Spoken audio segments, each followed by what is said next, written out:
Have you ever woken up from a dream so vivid, so real, you could almost touch it? A dream where you were flying, talking to someone you miss, or maybe even running from a three-headed purple monster. If so, you've experienced the magical world of REM sleep. Tonight, we're diving deep into this fascinating stage of sleep, exploring what it is, why it happens, and why it's so incredibly important for our minds and bodies. So what exactly is REM sleep? The letters stand for rapid eye movement, and that's one of its most defining features. If you were to gently lift the eyelid of someone in REM sleep, you'd see their eyes darting back and forth, as if they're watching a movie. But this isn't just any movie, it's the feature film of their subconscious mind. This is the stage where our most memorable, bizarre, and emotionally charged dreams unfold.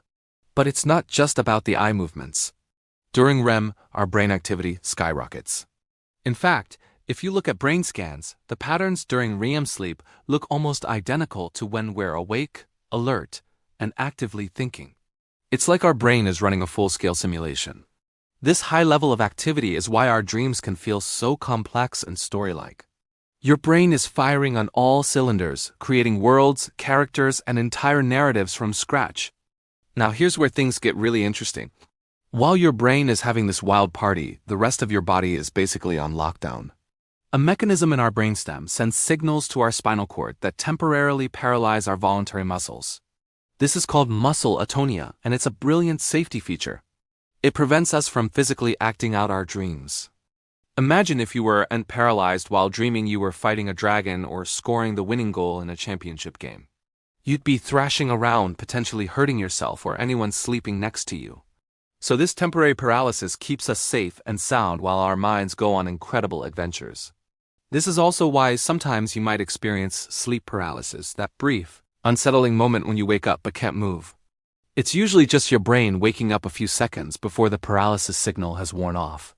REM sleep doesn't just happen once a night. We cycle through different sleep stages. We start with lighter sleep, move into deep sleep, and then pop into our first REM cycle about 90 minutes after falling asleep. This first REM period is usually quite short, maybe only 10 minutes. But as the night goes on, these REM stages get longer and longer. By the early morning hours, you could be spending up to an hour at a time in this dream state. This is why you're more likely to remember a dream you had just before your alarm went off. In a typical night, an adult will spend about 20 to 25% of their total sleep time in REM, spread across 4 or 5 cycles. So why do we need it? What's the point of all this brain activity and dreaming? Well, science is showing us that REM sleep is absolutely crucial for our mental and emotional health. Let's start with learning and memory. Think of your brain like a computer. During the day, you're constantly downloading new information, things you've learned at school or work, new skills you've practiced, experiences you've had. Deep sleep is like sorting these files into different folders. But REM sleep is when the brain decides what to keep and what to delete. It consolidates important memories, strengthening the neural connections that help you recall information later. It's particularly important for procedural memory, the how-to memories, like how to ride a bike or play a musical instrument. Practicing something new and then getting a good night's sleep, rich in REM, can literally lock that skill into your brain. Beyond just storing memories, REM sleep seems to help us process them, especially the emotional ones. Have you ever gone to bed feeling upset or anxious about something, and then woken up feeling a bit better with a clearer perspective? You can thank REM sleep for that. It acts like a form of overnight therapy. During REM, the brain reprocesses emotional experiences, but in a neurochemical environment with lower levels of stress-related chemicals. This allows us to strip the raw, painful emotion away from the memory itself. We don't forget what happened, but we learn to handle the memory without the intense emotional sting. It's a vital process for our emotional regulation and resilience.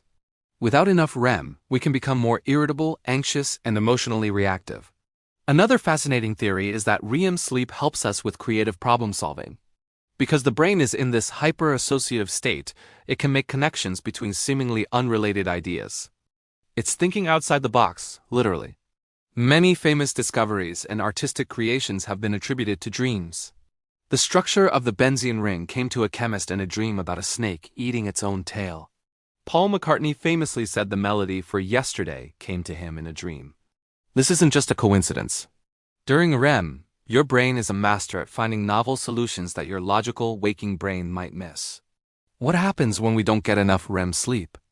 Unfortunately, many things in modern life can disrupt it. Alcohol, for instance, is a major REM sleep suppressant.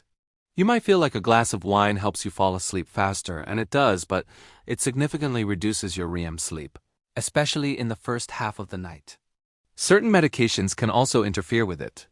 And of course, simply not getting enough sleep in general means you're cutting short those longer, crucial REM cycles that happen later in the night. Chronic REM deprivation can lead to problems with memory, concentration, and emotional control. So, how can we make sure we're getting plenty of this golden sleep stage? The best way is to focus on good overall sleep hygiene. First, aim for a consistent sleep schedule.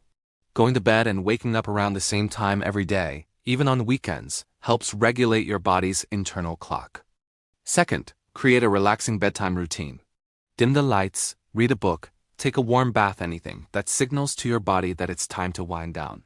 Avoid screens for at least an hour before bed, as the blue light can suppress melatonin production, the hormone that helps you sleep. Also, be mindful of your caffeine and alcohol intake, especially in the afternoon and evening.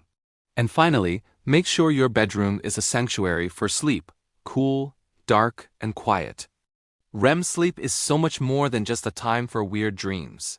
It's a fundamental, active, and essential part of our biology.